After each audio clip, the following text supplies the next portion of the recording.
ada kira-kira? Enda Iya benar. mau bertanya Enda, kalau yang apa namanya perdagangan konsep itu kan itu materi baru kan ya udah. Nah materi barunya itu kan KH. Iya. Nah kemudian anak-anak itu kan diajak dulu bertanya dulu, ada yang tahu ini apa isinya gitu kan, ada perusahaannya. Misalnya ada yang jawab apa atau apa gitu, Iya. ada apresiasi yang betulnya ini ya. Iya. Nah setelah itu apakah langsung ke K atau tetap dulu di bawah penguatan? Oh iya. Oke. Ini pertanyaan Bunda Titin ya. Bisa dipahami? Bisa. Saya maksud Bunda Titin itu ini kita ajarkan kan penanamannya kan. Apakah langsung kita ajarkan dua langsung atau satu-satu dulu? Nah, gitu ya.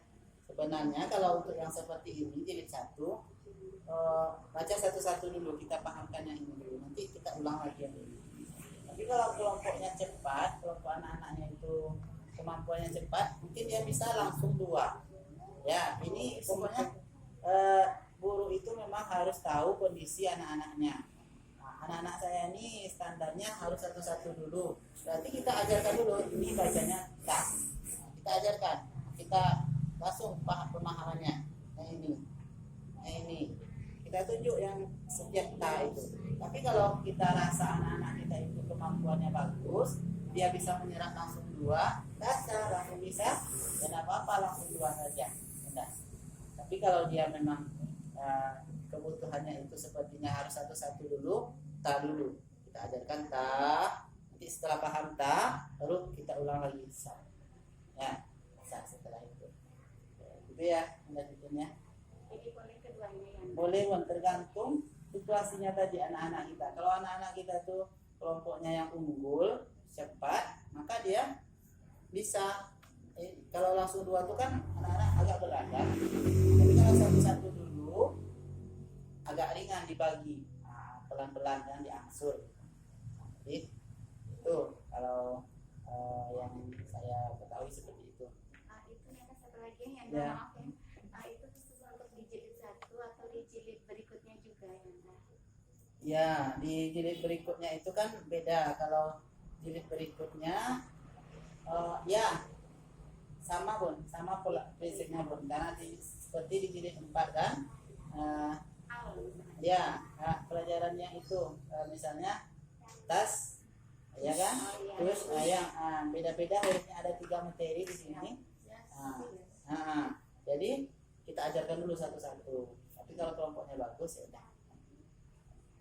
Ini tergantung kebijaksanaan gurunya dalam mengajar. Setelah sekian lama kita dengan anak-anak, kita akan tahu anak-anak saya ini kelompoknya begini. Kadang anak-anak itu kan belum kita ajarkan atau apa, tidak sempat kita seperti metodologi sepenuhnya, dia sudah tahu. Ya udah, kita ikutin aja. Yang penting tidak ada yang dilanggar metodologi ya. Ada lagi Bunda untuk yang khususnya kita yang di MDA, supaya kualitasnya itu tidak terlalu jauh berbeda dengan yang di SD gitu ya. Jadi anak-anak yang di luar itu juga bagus bacaannya yang masuk di sini, selain dari anak-anak kita yang sekolah di SD.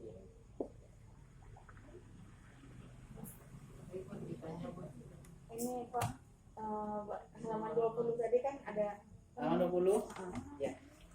kan kita belajarnya di depan itu ada anak yang nanya juga kadang Ya. kan kita diajarin huruf yang udah berharakat kan di depan, ditambah lagi yang di belakangnya itu kadang dibilangnya kayak Jim kan, Jim itu Bun katanya kan, kalau di depan kita bacanya ja kan. Iya.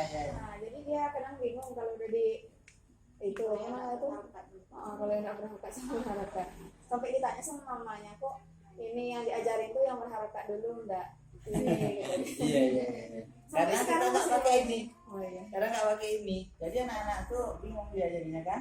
Nah, kalau kita pakai ini, nanti anak-anak tuh beda ya rasanya kalau kita ajarkan yang di buku. Coba buka halaman 40 langsung kan situ.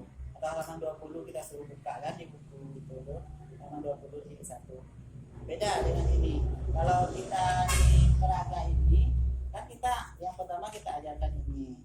Nah, terasa dimensinya berbeda antara yang pakai harokat dengan yang tidak pakai harokat. Ya, kalau kita pakai alat peraga, itulah gunanya alat peraga kita nih.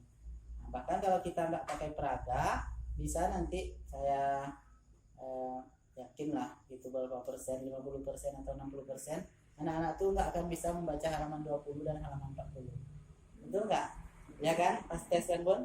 Nah, karena nggak belajar ini di alat peraga. Tapi kalau belajar alat peraga, anak itu bisa. Sama juga jadi 2, jadi 3, jadi 4, jadi 5 nanti. Itulah gunanya alat peraganya. Sangat membantu. Nah, misalnya kita halaman 19 kan, tanpa diajarkan, langsung diajarkan halaman 19 atau halaman 20 itu bagus. Kita halaman 20-nya, benar. Dari halaman 1 sampai halaman 19 kita ajarkan terus kan, tanpa diajarkan yang di halaman 20 di sini. Nah, tiba-tiba di halaman 20, sekarang ini bacanya apa? Ayo, alif, ba, ta, sa. Bingung anak-anak ini ya. Karena tidak belajar di sini. Itu gunanya. Tapi kalau kita udah belajar di sini, insya Allah nanti bingung dan orang tua pasti nggak akan komplain. Karena anaknya apa? Makanya sambil mandi pun anak bisa alif, ba, ta, sa, sambil mandi. Ya. Undang-undangnya udah tahu ya bacanya semua kan? Yang ini ada lagi yang belum tahu, belum standar dengan kita semuanya bacaan ini. Coba mungkin ada yang belum tahu. Oke, ini apa namanya? Jim kan? Ini ini ini ada sum lagi. Sum ya. Ya dulu ya. Iya dulu ya. Itu Zaman ibu-ibu dulu iya. kan. Terus ini ada yang bilang apa nih bacanya? Iya.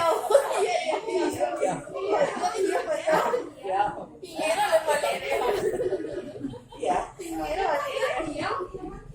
Sampai sekarang kita depan sama orang tua kita tuh masih ngotot jauh.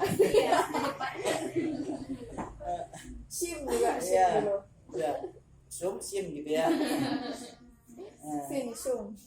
Sum ya. Ini ya, sod ya ini. Sod ya. Ini lam ya. Ini hamzah ya. Hamzah. Ini